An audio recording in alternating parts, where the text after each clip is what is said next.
எங்கள் தலைவரை வந்து ஒரு பார்வைக்கு கூப்பிடுவாங்க, பேசுவாங்களே தவிர முடிவுங்கிறது அவங்க எடுக்கிற முடிவாக இருக்கும். சமூக நீதின்னு பேசிக்கிட்டு இருந்த திமுக கூட இந்த விஷயத்த செய்ய துணியலை. ஆனால் இந்த விஷயத்த வந்து விஜய் செஞ்சுருக்காரு. இது விஜயா செஞ்சிருக்க வாய்ப்பே கிடையாது. கண்டிப்பாக எங்கள் தலைவரோட அழுத்தம், எங்கள் தலைவரோட இந்த கண்டிஷனில் இது ஒன்றா கண்டிப்பாக இருந்திருக்க வாய்ப்பு இருக்குது. விஜய பாஜக பெற்றெடுத்த பிள்ளைன்னு சொன்னார். ஆமாம்.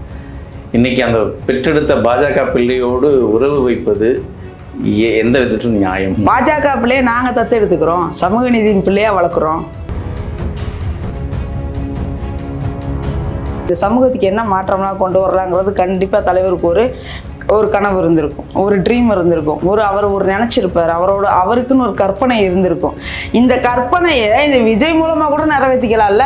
இப்போ உங்களோட நிலைப்பாடு என்ன? திமுக கூட்டணியில் இருக்கீங்களா இல்லையா? அதை தெளிவுபடுத்தணும். 8 தொகுதியில் இருந்தீங்க, 2 தான் வெற்றி பெற்று. எங்க உங்க தலித்துகள் ஓட்டுக்கலாம்? எங்க தலித்துகள் ஓட்டெல்லாம் எங்கன்னா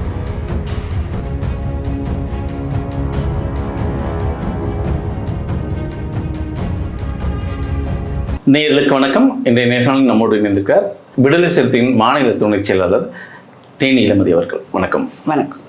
தாவேகா விஜய் அமைச்சரவையில் பங்கேற்றிருக்கீங்க. ஆமாம். பல விமர்சனங்களை விஜய் மீது வைத்தும் இன்னைக்கு தொல் திருமாவளவன் அவர்கள் விஜயுடன் இணைந்து பயணிக்கிறார். எப்படி பார்க்குறீங்க? முதல்ல ஒரு சிறுத்தைகளாக இதை எப்படி உணர்றீங்க?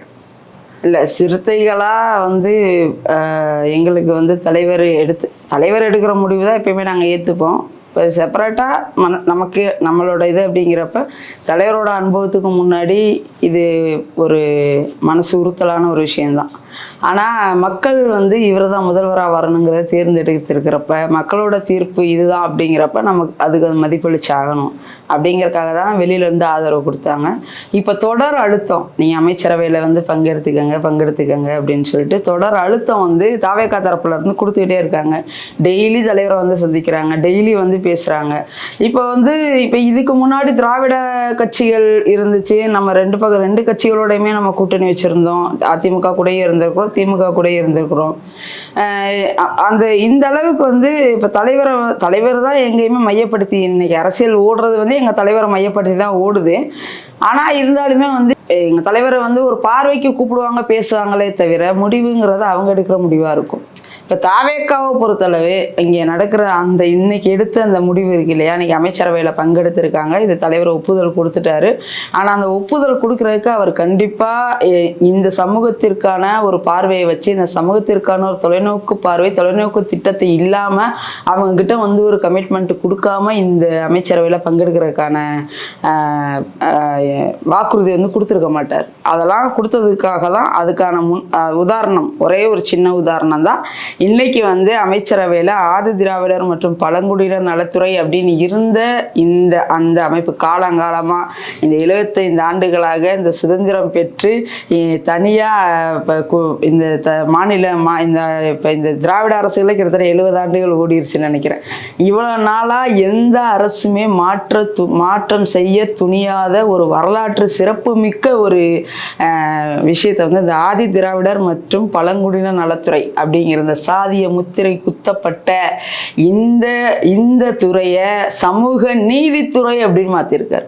சமூக நீதின்னு பேசிக்கிட்டு இருந்த திமுக கூட இந்த விஷயத்த செய்ய துணியலை. ஆனால் இந்த விஷயத்த வந்து விஜய் செஞ்சிருக்காரு. இது விஜயா செஞ்சிருக்க வாய்ப்பே கிடையாது. கண்டிப்பாக எங்கள் தலைவரோட அழுத்தம், எங்கள் தலைவரோட இந்த கண்டிஷனில் இது ஒன்றா கண்டிப்பாக இருந்திருக்க வாய்ப்பு இருக்குது. இதுக்கெல்லாம் ஒத்துக்கிட்ட போய் தான் இந்த விஷயத்துக்கு வந்து ஒரு ஓகே கொடுத்துருக்காங்க. அமைச்சரவையில் பங்கு நம்ம பேசுவோம் இதை பற்றி. இதுக்கு முன்னாடி விடுதலை சிறுத்தைகளோட ஒரு பெரிய மையப்புள்ளியாக தமிழ்நாட்டில் பார்க்கப்பட்டது நீங்கள் சொன்ன அந்த பாஜக எதிர்ப்பலை, பாசிசத்தை வேரோடு அழிப்பதுதான் எங்களோட பிரதான கொள்கை, அதுதான் உயிர் மூச்சு. இது பலமுறை தொல் திருமாவளவன் விளக்கியிருக்கார். எங்களுக்கெல்லாம் மக்களுக்கெல்லாம் ஒரு சந்தேகம், விஜய பாஜக பெற்றெடுத்த பிள்ளைன்னு சொன்னார். இன்னைக்கு அந்த பெற்றெடுத்த பாஜக பிள்ளையோடு உறவு வைப்பது எந்த விதத்திலும் நியாயம்? அப்போ நீங்க அந்த உறவு வைக்கும் போது, அமைச்சர்கள் பங்கேற்கும் போது நீங்க மக்களுக்கும் சரி உங்களை நம்பி இருக்கும் அந்த கோடான கோடி விடுதலை சிறுத்தைகளும் சரி, நீங்கள் ஒரு விளக்கத்தை கொடுத்துருக்கணும் இல்லையா? இப்போ விஜய் வந்து பாஜக பிள்ளை இல்லைன்னு சொல்லியிருக்கணும். இல்லை, பாஜக பிள்ளை இல்லை அப்படிங்கிறத அப்படி சொல்கிறத விட நீங்கள் அந்த மாதிரி நாங்கள் ஏன் விளக்கம் அந்த இடத்துல பாஜக பிள்ளை இல்லை அப்படிங்கிற விளக்கத்தை ஏன் கொடுக்கணும்? பாஜக பிள்ளையை நாங்கள் தத்து எடுத்துக்கிறோம், சமூக நீதியின் பிள்ளையாக வளர்க்குறோம். பாஜக பெற்றெடுத்த பிள்ளைய தூக்கிட்டு வந்து பிள்ளையா தானே இருக்கு. இன்னும் அது ஒன்றும் வளர்ந்து விருட்சமாய் இன்னும் பெரிய அளவுக்கு வளரல. இப்பதான் அது வந்து இப்பதான் 2 வருஷம் குழந்தை, 2 வயசு குழந்தை. இந்த குழந்தைய சமூக நீதி குழந்தைய நாங்க மாத்தி காட்டுறோம், வளர்த்து காட்டுறோம், நாங்க தத்தெடுத்துக்கிறோம். அப்படி பாருங்க, உங்க வளர்ப்புலயே வளர்ந்துருமா? வளர்ற வர சரி, உங்க வளர்ப்புலயே வளர்ந்துருமா குழந்தை? அது குழந்தைக்கு நாங்க சொல்லித்தர வேண்டியதை சொல்லி தந்துட்டோம். அதுக்கான மாற்றம் தான் இப்ப நான் ஆரம்பத்திலே சொல்லிட்டேன். நாங்க சமூக நீதியை நோக்கி இந்த குழந்தைய வந்து சமூக நீதிக்கான குழந்தையா வளர்த்தெடுக்கிறதுக்கான முன்னுதாரணம் தான் இன்னைக்கு ஆதி திராவிடர் நலத்துறை அப்படிங்கிற அந்த விஷயத்தை இந்த சாதி எந்த பிற்படுத்தப்பட்டோர் நலத்துறை இருக்கு, அங்க எந்த சாதியாவது அவங்க மென்ஷன் பண்ணியிருக்காங்களா? ஆனால் ஆதி திராவிடருக்கு மட்டும் அந்த இடத்துல வந்து சாதிய முத்திரை. இப்போ இங்கே இந்த இடத்துல உதவி வாங்கினா இவன் இந்த ஜாதி தான் அப்படிங்கிற மாதிரி ஒரு முத்திரை இவ்வளோ வருஷமாக வந்து குத்தப்பட்ட அந்த ஒரு துறையை வந்து சமூக நீதித்துறை அப்படின்னு மாற்றிருக்கிறார் இல்லையா? இதுவே ஒரு முன்னுதாரணம் தான். வளர்த்து கொண்டு போவோம், அதுக்கப்புறம் அவங்களோட முடிவு தான். நம்ம வந்து சொல்லித்தர வேண்டியது நம்ம கடமை. அரசியல் தெரியாத குழந்தை, அரசியலை சொல்லித்தரோம். இது இப்படிதான் கொண்டு போவோம். இன்னொரு விஷயம் என்னன்னா, இங்க தலைவர் நினைக்கிறது நடக்கும். தலைவர் அதாவது எங்க தலைவரை பொறுத்தளவு கெடுதலோ கெட்ட விஷயமோ இந்த மக்களுக்காக கெடுதல் நினைக்கக்கூடிய தலைவர் கிடையாது. ஆனா ஒரு தலைகீழ் மாற்றம் இங்க உள்ள இந்த ஆணவ படுகொலைகளா இருக்கட்டும், இந்த சாதிய குற்றங்களா இருக்கட்டும், இல்ல இந்த பாலியல் வன்கொடுமை குற்றங்களா இருக்கட்டும், பெண்களுக்கு எதிரான குற்றங்களா இருக்கட்டும், இந்த மாதிரி விஷயங்களை தடுக்கிறதுக்கு இப்ப நான் வந்து முதல்வரானா இந்த இடத்துல அம்பேத்கர் கண்ட கனவு தான். இப்ப நம்ம முதல்வர் ஆனால் இங்கே என்னெல்லாம் நம்ம பண்ணலாம், இந்த சமூகத்துக்கு என்ன மாற்றம்லாம் கொண்டு வரலாங்கிறது கண்டிப்பாக தலைவருக்கு ஒரு கனவு இருந்திருக்கும், ஒரு ட்ரீம் இருந்திருக்கும், அவர் நினைச்சிருப்பார், அவருக்குன்னு ஒரு கற்பனை இருந்திருக்கும்.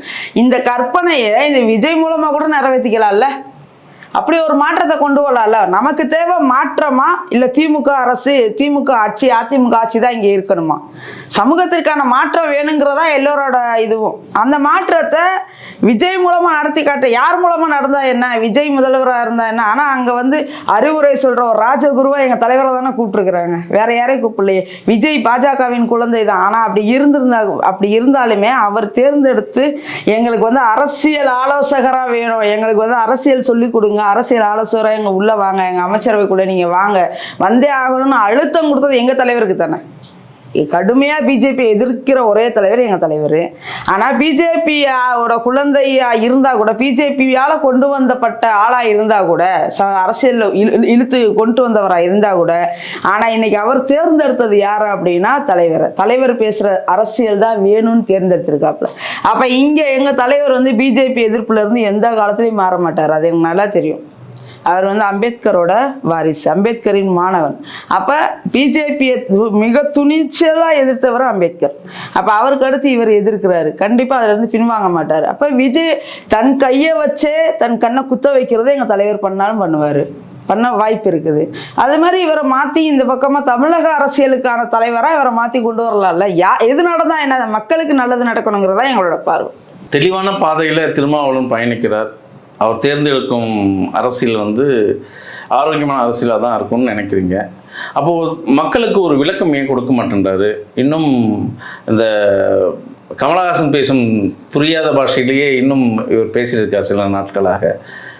திமுக கூட்டணியில் தான் இருக்கிறோம், கவர்னர் ஆட்சி வரக்கூடாது, அதனால் ஆதரவு கொடுத்தோம், வெளியிருந்து ஆதரவு கொடுத்தோம். இன்றைக்கி எங்களுக்கு அழுத்தம் கொடுக்குறாங்க, தாவேகா தரப்புல எங்களை ரொம்ப அழுத்தம் கொடுத்து அமைச்சர்களை இழுக்கிறாங்க அப்படின்னு அவர் சொல்கிறாரு. சரி, அதை ஏற்றுக்கிறோம், அழுத்தம் கொடுக்குறாங்க அப்படின்னு. குழந்தைக்கு லட்டு காட்டி ஏமாத்துற கதையாக இருக்குது நீங்கள் சொல்கிறதெல்லாம். சரி, உள்ளே போயிட்டீங்க. இப்போ உங்களோட நிலைப்பாடு என்ன? திமுக கூட்டணியில் இருக்கீங்களா இல்லையா? அதை தெளிவுபடுத்தணும்ல. அதை இன்னைக்கு தெளிவுபடுத்துவார். இன்னைக்கு வந்து தலைவர் வந்து நேற்று வந்து பத்திரிகையாளர் சந்திப்பில் சொல்லியிருக்காரு, நான் கூப்பிடாமலே நீங்கள் வந்துட்டீங்க, நாளைக்கு நாங்கள் அமைச்சரவையில் பங்கேற்றதுக்கப்புறமா அதுக்கான விளக்கத்தை நான் விளக்கமாக பேசுகிறேன்னு சொல்லியிருக்காரு.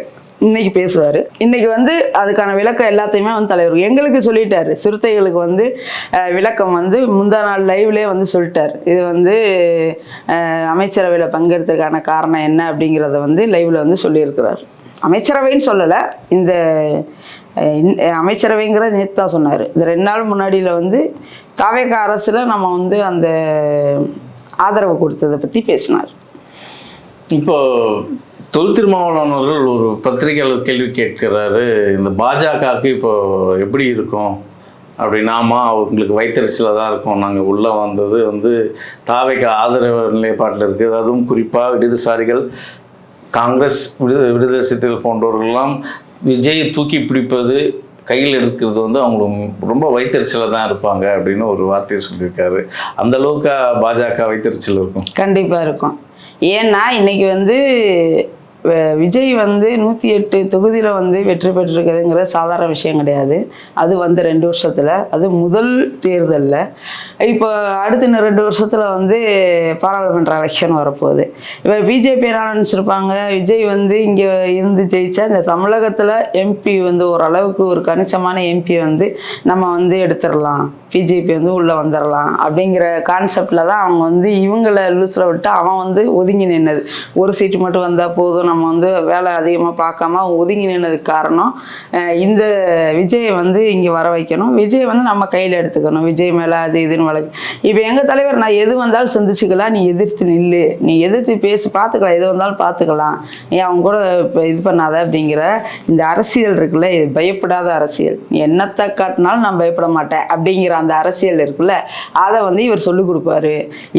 இப்போ விட்டுட்டா இவங்க கையில் இப்போ விஜய் வந்து திருமாவளவன் கையில் போயிட்டாரு. இப்போ ஆட்சியே வந்து திருமாவளவன் பண்ற மாதிரி தான் இங்க. இப்போ அவங்களோட கணக்கு என்னன்னா, அமைச்சரவையில பங்கெடுத்தாலுமே திருமாவளவன் ஒரு விஜய், திருமாவளவன் ஒரு விஜய் கிடையாது, விஜய் ஒரு திருமாவளவன். நீங்க ஏன் அப்படி பாக்குறீங்க? விஜய் ஒரு திருமாவளவனா மாற வாய்ப்பு இருக்கு. ஒரு திருமாவளவனை சந்திக்கவே இங்க முடியல, இங்க 2 திருமாவளவன்ட்டா எப்படா சந்திப்போம்? ஏத்துக்க மாட்டாங்க அப்படிங்கிறது யார் ஏத்துக்க மாட்டாங்க? ஏத்துக்க மாட்டார் இல்லையா? என்னன்னு தன்னை எல்லார் இடத்துலயும் ஒரு தாவே காத்தோண்டனே ஒரு விஜயா தான் பாக்குறாங்க.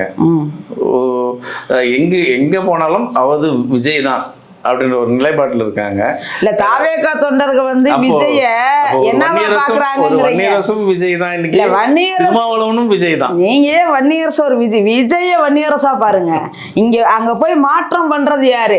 இன்னைக்கு இந்த சமூக அதாவது இந்த துறை, அரசு துறையில இருந்த ஒரு மிகப்பெரிய வலுவான ஒரு அமைப்பு இந்த துறையை வந்து சமூக நீதித்துறை அப்படின்னு மாத்திரைக்க ஒப்புக்கொண்டிருக்கிறாங்களா? அப்ப அங்க திருமாவளவனா தானே ஒரு வேலை பார்த்திருக்காரு, விஜயா வேலை பார்க்கலையே. நீதித்துறை கையில கொடுத்திருக்கலாம். நீதித்துறை வேண்டாங்க ஏங்க, இத கூட கொடுக்கறதுக்கு இவங்க தயாராகலையே. இந்த இவ்வளவு 4 மினிஸ்டர் 4 எம்எல்ஏ கடந்த ஆட்சியில இருந்தாங்கல்ல.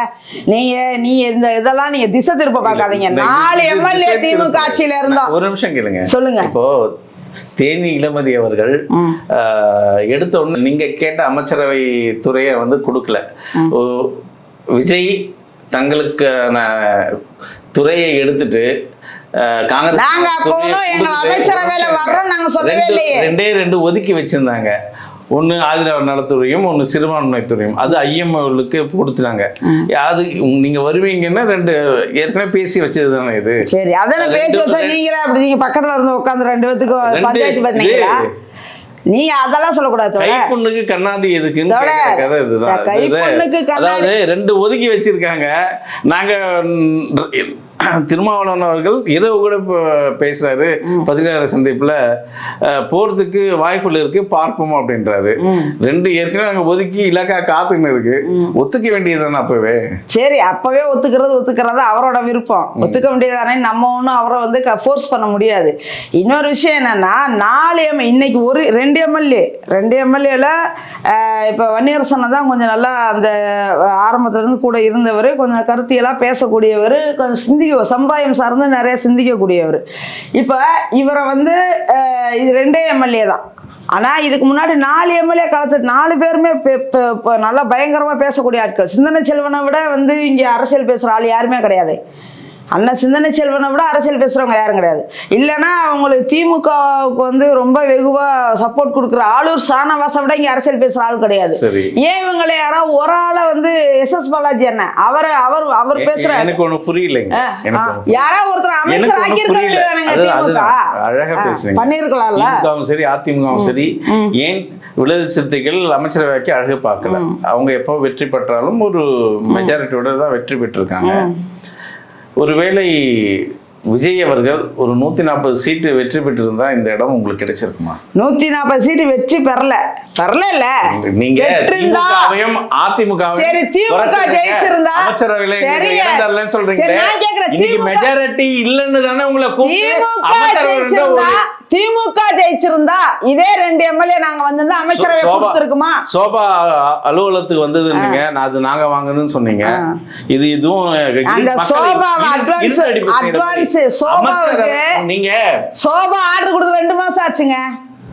நாங்க எவிடன்ஸ் கொடுக்க முடியுங்க.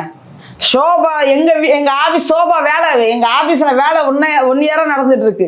எங்க தலைவருக்கு தனியா ரூமை வந்து ரெடி பண்ணோம். விஐபிகள் வந்தா தங்க பேசுறதுக்கு சின்ன இவ்வளவுதான் இருக்கும் ரூம், எங்க தலைவர் ரூம். இதுல உட்காந்து பேச முடியல. எல்லாருக்கும் உட்கார்ந்தாங்கன்னா அந்த வெக்க ரொம்ப அதிகமா இருக்குங்கிறதுனால இடிச்சிட்டு ஒரு பக்கத்தையே நாங்க கட்டி இருக்கிறோம். அதுக்கு சோபா நாங்க செய்ய ஆர்டர் கொடுத்து 2 மாசம் ஆச்சு. அதுக்கு நாங்க வேணா அவங்கள்ட்ட கொடுத்த ரெசிப்ட் வேணா உங்களுக்கு வேணா அனுப்பி விடுறேன், நீங்க வேணா அதை பாத்துக்கோங்க. சோபா வந்ததுக்கு தான் வந்ததெல்லாம் இதுதான் அரசியல் அப்படி சினிமா பாணியிலே எல்லாமே வந்து அவர் நடிகர் தான் இருக்கட்டும், அது ஓகே. ஆனா எல்லாமே வந்து சினிமாவில் நடக்கிற மாதிரியே நடக்கும் அப்படின்னு கூட அமௌண்ட் மாத்துறது வந்து உங்களுக்கு அப்படிதானே சொல்லிட்டு தரானுங்க, காசு மாறிச்சுன்னு. சோபாவில் தான் கொண்டு வரணுங்கிற அவசியம் இல்லையே. ஏன் பப்ளிக்கா இவ்வளோ பேர் அன்னைக்கு வந்து எல்லா மீடியாவும் எங்க திடல்ல இருக்குங்கிறது எல்லாருக்கும் தெரியும். புஷ்பா அரசியல் விஜய் செய்வது எல்லாருக்கும் மக்கள் நான் கேட்கிறேன். எல்லா ஊடகத்திலயும் லைவ் இருந்தது. அன்னைக்கு லைவ் போயிட்டு இருக்கு. எல்லா ஊடகமும் அம்பேத்கர் திடல்ல எங்க திடல் நோக்கி தான் இருக்குது. இந்தியாவில் இருக்க எல்லா ஊடகமும் அங்க இருக்கு. வந்தது திருமாவளவன் அலுவலகம். எங்க நாங்களே அன்னைக்கு நாங்க சொந்தமா நாங்க வந்து ஆர்டர் என்ன பெரிய ஹால் இதே மாதிரி 2 ரூம் அது எனக்கு தெரியாது. அதை நீங்க அவங்க கிட்ட கேட்கணும், எங்கள்கிட்ட கேட்கக்கூடாது. எங்க ஆபீஸ்க்கு நான் ஆபீஸ்ல இருக்கேன், நான் திடல்ல இருக்கேன், எனக்கு தெரியும் அங்க என்ன நடக்குதுங்கிற. அதனால நான் ஓப்பனா சொல்ல முடியும். நாங்க வந்து 3 சோஃபா 3 பேர் உட்கார சோஃபா அந்த இதுவும் ஒரு 2 பேர் உட்கார சோஃபா அந்த 3 செட்டு 2 மாசத்துக்கு முன்னாடியே நாங்க வந்து ஆர்டர் பண்ணியாச்சு. இது வந்து ஏங்க நான் என்னங்க ஒரு சாதாரண சின்ன பிள்ளை கூட அதை வந்து கண்டுக்கிறேங்க. நீங்க வந்து இவ்வளவு மீடியால இருக்கீங்க, பெரிய ரிப்போர்ட்டரா இருந்திருக்கீங்க சத்தியம் டிவில, நீங்க உங்களுக்கு தெரியாதா இவ்வளோ மீடியா எங்க திடல்ல இருக்கிறப்போ எப்படிங்க சோபா வரும்? ஆளே இல்லாத அன்னைக்கு சோபா வந்து நீங்க கண்டுபிடிச்சு போட்டீங்கன்னா பரவாயில்ல. இந்த சோபாவை வந்து தெரிஞ்சும் இவ்வளோ மீடியா இருக்குன்னு தெரிஞ்சு இந்த சோபா இது வந்து சர்ச்சைக்குள்ள ஆகும் அப்படின்னு தெரிஞ்சு நாங்க உள்ள கொண்டு வரோம்னா அப்ப அதுல இருந்துச்சு நான் என்ன பண்றேன், அந்த குத்தி கிழிச்சு பாத்துருக்க முடியாதானேங்கிறேன். சரி, சோபா வந்து நீங்க வாங்கியிருக்கீங்க. இப்போ சொல்லுங்க, இப்போ சோபா பத்தி பேசுறீங்க. திமுகவும் அதிமுகவும் குற்றச்சாட்டுனீங்க. இத்தனை நாள் எல்லாம் இருந்தது, அப்பெல்லாம் எங்களுக்கு அமைச்சர் கொடுக்குற. இப்ப 2 இருக்குது, விஜய் கொடுக்குறாரு, வைத்தியம் வாயில அடிச்சுக்கிறாங்க. ஆமா, ஜெலுசுல் டப்பா வேணா வாங்கி கொடுக்குறேன். எல்லாத்துக்கும் ஒரு பாக்ஸ் நான் வாங்கி அனுப்புறேன். எல்லாரும் ஜெலுசுல் பாட்டில் வந்து குடிச்சிட்டு தைரியமா இருக்கும். ஒரு சிறுத்தைகள் இருந்து ஒரு அமைச்சரை வந்து யாருக்கும் ஒப்பல அப்படின்ற பேசுறீங்க. அதே தான் மீண்டும் கேட்கிறேன். விஜய் ஒரு 130 கணிசமான மெஜாரிட்டியோடு வெற்றி பெற்றிருந்தால் உங்களுக்கு இந்த வாய்ப்பு கிட்டி இருக்குமா? விஜய் வந்திருக்க மாட்டாங்க, நாங்களும் உள்ள போயிருக்க மாட்டோம், அது வேற விஷயம். ஆனா இது அதை அப்படி பாருங்க. நீங்க நான் திருப்பியும் உங்ககிட்ட கேட்கிறேன், விஜயை வந்து விட்டுட்டு விஜயை மக்கள் தேர்ந்தெடுத்திருக்க மறுபடியும் இந்த சமூக நீதி அரசு தான் வேணும் அப்படின்னு திமுகவை கொண்டு வந்திருந்தா, இதே 2 எம்எல்ஏ வந்திருந்தா உங்க திமுக அரசு வந்து எங்களுக்கு மினிஸ்டர் சீட் கொடுத்திருக்குமா? சரி, நீங்க சப்போர்ட் பண்ற திராவிட அரசுகள் அப்புறம் இப்ப நீங்க அவங்களுக்கு ஏத்துட்டு தானே எங்கிட்ட கேள்வி கேட்கறீங்க. சப்போர்ட் பண்ணி பேசுறீங்க. சரிங்க, ஒரு பத்திரிகையாளரா கேளுங்க. அப்ப ஏன் திமுக பண்ணியது? விஜய் வந்து 130 வந்தா கொடுத்துருக்க, நாங்களே போயிருக்க மாட்டோம். திமுக வந்து இப்ப ஜெயிச்சிருந்தா எங்களுக்கு மினிஸ்டர் அமைச்சரவை கொடுத்துருக்குமா? அதான் நீங்க அவங்கள கொடுக்கல. அப்ப நீங்க இதை வந்து விஜய் கொடுத்துருக்குமா அப்படிங்கிற கேள்வியை விஜய் கிட்ட கூப்பிட்டு தாவேகாரங்களை கூப்பிட்டு வச்சு ஆதவ அர்ஜுனாவை கூப்பிட்டு வச்சு, ஏங்க இப்படி கூப்பிட்டு விசிகா கொடுத்துருக்கீங்கல்ல, நீங்க கொடுத்தீங்கன்னா அவங்களே கேளுங்க.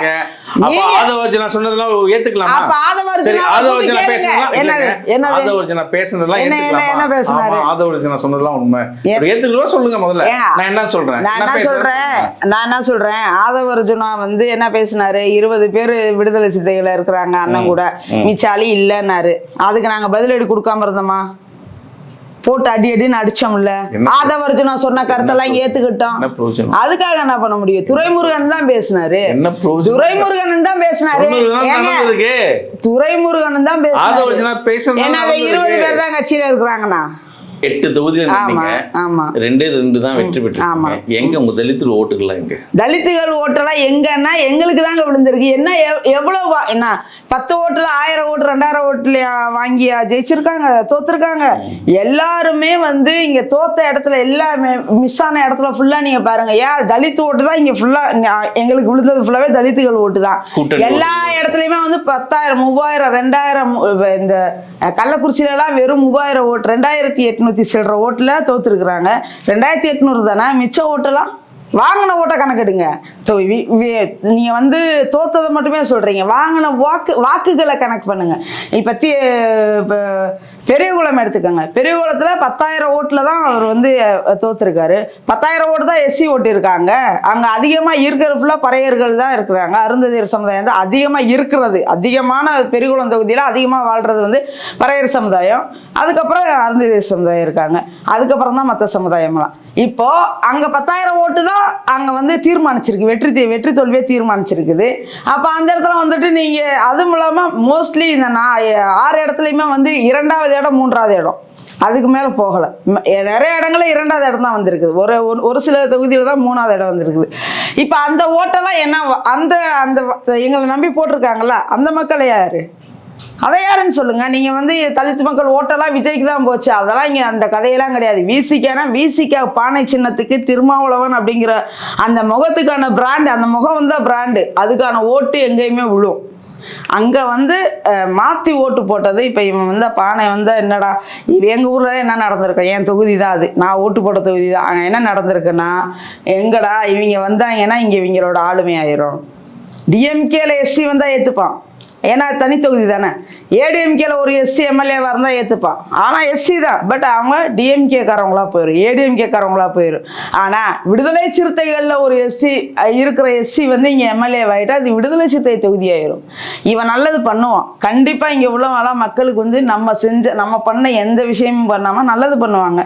இவன் வர விட்டோம்னா அடுத்து இந்த தொகுதி நம்ம கைப்பற்றவே முடியாது அப்படிங்கிற அந்த நோக்கத்துல எங்க தொகுதி, நான் என் தொகுதியே எனக்கு முழுக்க தெரியுங்கிறனால சொல்றேன். இந்த வேலை அங்க நடந்திருக்கும். கண்டிப்பா. கிட்டத்தட்ட நாங்கள் வாழ்த்துக்கள் தான் சொன்னோம் விஜய்க்கு. நாங்கள் எதிர்த்தெல்லாம் குரல் கொடுக்கல. என்ன நடக்குதோ அதை பேசுகிறோம். இதுவரை நடக்காத தமிழக அரசியலில் உங்கள் அமைச்சர் வன்னியரசோடு 7 தலித் அங்கே வந்து அமைச்சர்கள் இடம்பெற்றது வந்து வரவேற்கத்தக்கது. அதை நாங்கள் பாராட்டுறோம். விஜய்க்கு வணக்கமும் தெரிவிக்கிறோம். அடுத்த நிலைப்பாடு விசிகாவோடது என்னவா இருக்கும்? திருமாவளவன் அவர்கள் இன்னைக்கு தாவேகாவுடன் கூட்டணி ஐக்கியமாயிட்டாரு. திமுக கூட்டணியிலேருந்து வெளியே வந்துடுவார், அது அறிக்கையை எதிர்பார்க்கலான்னு சொல்கிறீங்க. இப்போ அடுத்த கட்டம் ஒருவேளை அங்கிருந்து பிரியும் சூழல் நேரிட்டால் உங்களோடு சென்ற அந்த தலித்துகளாகட்டும், உங்களை ஆதரிக்கும் அந்த வாக்காளர்களாகட்டும், அவங்க மீண்டும் வெளியே வருவாங்களா? இல்லை, அது அந்த இப்போ விசிகாவுக்கு விழுந்த வாக்குகள் இருக்குல்ல, அது வந்து பார்த்தீங்க அப்படின்னா எல்லாருமே தலைவரோட கொள்கையை புரிஞ்சுக்கிட்டவங்க, தலைவரோட தியாகத்தை புரிஞ்சுக்கிட்டவங்க தான் போட்டிருப்பாங்க. அவங்க எப்படி வெளியில் வருவாங்க? தலைவர் கூட தான் இருப்பாங்க. என்ன எது நடந்தாலும் தலைவர் கூட தான் இருப்பாங்க. அப்படிப்பட்ட மக்கள் தான் கண்டிப்பாக வாக்களிச்சு. இல்லை, இன்னைக்கு தாவேக்கா பக்கம் ஆதரவு தெரிவிக்கிறீங்க, அந்த ஆதரவு நிலைப்பாட்டு போடுறீங்க, இன்னைக்கு கொண்டாடுறீங்க. அதெல்லாம் இதுக்கு சிறுத்தை ஒரே ஒரு இதுக்கப்புறம் தாவேக்கா தொண்டர்களும் இணைந்து கொண்டாடுறீங்க. அதை கொண்டாடுறது ஒரு, அதாவது எல்லாருமே 10 விரலும் ஒரே மாதிரி இருக்க மாட்டாங்க. 6 மாதம் கழித்து தாவேக்கா ஆட்சி கலைக்கப்பட்டாலோ அல்லது ஏதோ ஒரு மனக்கசப்பு ஏற்பட்டு நீங்க வெளியே வந்தாலோ அந்த ஆரோக்கியமா உங்களுடன் இணைந்த மொத்த பேரும் வெளியே வருவாங்களான்ற ஒரு கேள்வி இருக்கு இல்லைங்க? இல்ல அது வெளியே வருவாங்களா இல்லையாங்கிறத அதுக்கப்புறம் மக்கள் வர மத்தியில என்ன பேச்சு இருந்தா மாட்டாங்கிறதே அவ்வளவுதான், இனிமே விடுதலை சிறுத்தைகள் அவ்வளவுதான் சகாப்த முடிவு பட்டதுன்னு சொல்றாங்க. பாத்துக்குவோம், அதையும் பார்த்துப்போம். அதாவது வரும் இப்பதான் அமைச்சரா பொறுப்பேற்றிருக்காங்க. இதுக்குள்ளேயே வந்து இப்படி லபதிபோன்னு ஒருத்தரும் பேசிக்கிறாங்க, அடிச்சுக்கிறாங்க. மக்கள் வந்து வரமாட்டாங்க, போக மாட்டாங்க, இதோட விசிகா காலி. அதையும் பார்த்துக்கலாம். இந்த விசிகா ஒன்றும் பெரிய வளர்த்து வச்ச அப்பா தாத்தா அவங்க வளர்த்து வச்ச இடத்துல இருந்து வரல, இல்லை முன்னோர்கள் வளர்த்து வச்சு அதுக்கு பின்னாடி பெரிய பாரம்பரியமிக்க இடத்துல இருந்து இந்த விசிகா வரல. கீழ இருந்து அடியில இருந்து வந்தவங்க அந்த இந்த காலி இன்னாதான் அப்படி காலி ஆனா கூட ஆகட்டுமே. கூடாரம் விசிகாவின் கூடாரம் காலி ஆயிடுச்சு அப்படி நீங்க வந்து நீங்க எல்லாம் சொல்ற மாதிரி அப்படி காலியானா கூட அந்த விழுந்த இடத்துல இருந்து விடுதலை சிறுத்தைகள் எழுந்திரிச்சு கண்டிப்பா இந்த கட்சி வளரும். தலைவரை நேசிக்கிறதுக்கு ஆட்கள் இருக்காங்க. அவங்க என்ன பண்ணாலும் இது விசிகாவை அழிக்க முடியாது, ஒண்ணுமே பண்ண முடியாது. அவங்களால எதுவுமே பண்ண முடியாது. விசிகாவை அழிவு அப்படிங்கிறதெல்லாம் இங்க வந்து எந்த கொம்பம் வந்தாலும் அது நடக்காது. வாழ்த்துக்கள். என்னோட கடைசி கேள்வி, இனி வேங்கவயல் போல மனம் கலந்த தண்ணி தொட்டியை நம்ம பார்க்க முடியாது. கண்டிப்பா பார்க்க முடியாது. தீண்டாமை சுவர் இடித்து தள்ளப்படும். ஆமா, கண்டிப்பா நடக்கும். கண்டிப்பா நடக்கும். இடித்து தள்ளப்படும். கண்டிப்பா. இன்னும் பல மாவட்டங்கள்ல கோப்பை முறை ஆணவ படுகொலைகளை தடுக்க சட்டம் வரும். 1 by 1 வராங்க. கோப்பை இன்னும் அந்த தேநீர் குடிக்கிறது கோப்பை இரட்டைக்கோலை இன்னும் இருக்கத்தான் செய்யுது. அதை மறுக்க மாட்டீங்க. அது இனிமேல இருக்காது. தலித், அதாவது மற்ற தெருக்களில் தலித் நடந்தா செருப்பு போட்டு நடக்கலாம், துண்டை மேல போட்டு நடக்கலாம், இதெல்லாம் நடக்கும் இல்லையா? முக்கியமா ஆணவ படுகொலை இனி ஒரு கொலையும் நடக்காது. இதெல்லாம் வாக்குறுதிக்கு கண்டிப்பா நடக்காது. அப்படிங்கிறத விட நடந்துச்சுன்னா சட்டம் கடுமையா தண்டிக்கும். ஆணவ படுகொலை இதுவரை சட்டம் எவனுக்கும் வந்து தண்டனை கொடுத்த சரித்திரமே இல்லை. ஆனா அப்படி எவனையும் வந்து இந்த சாதிய இந்த மனப்பான்மை இருக்குல்ல, இந்த கலாச்சாரம், சாதிய கலாச்சாரத்தை வந்து அவ்வளவு சீக்கிரம் யாராலையும் மாற்ற முடியாது. அது யார் இவர் தலைவர் முதல்வராக இருந்தாலுமே அந்த விஷயத்த பண்ண முடியாது. ஆனா ஒண்ணு, இந்த இப்ப எப்படி பிசிஆர் சட்டம் இருக்கோ அது மாதிரி இந்த ஆணவ படுகொலைகளை தடுக்கிறதுக்கு கடுமையான சட்டம் வந்து இயற்றப்படும். அப்படி வந்து ஒரு சட்டம் வந்துச்சு அப்படின்னா ஒரு பயத்துல வந்து இது குறையும், செயல்கள் வந்து குறையும். அப்படி வந்து அதையும் மீறி குற்றம் பண்றவனுக்கு வந்து கடுமையான தண்டனைகள் வந்து வழங்கப்படும். பார்ப்போம். விடுதலை சிறுத்தைகள் ஒரு படி மேலே ஏறி அமைச்சரவை என்ற ஒரு பெரிய வெற்றியை நோக்கி இலக்கை நோக்கி நகர்ந்திருக்கீங்க. மேலும் சிறுத்தைகள் வளர வாழ்த்துக்கள். வணக்கம்.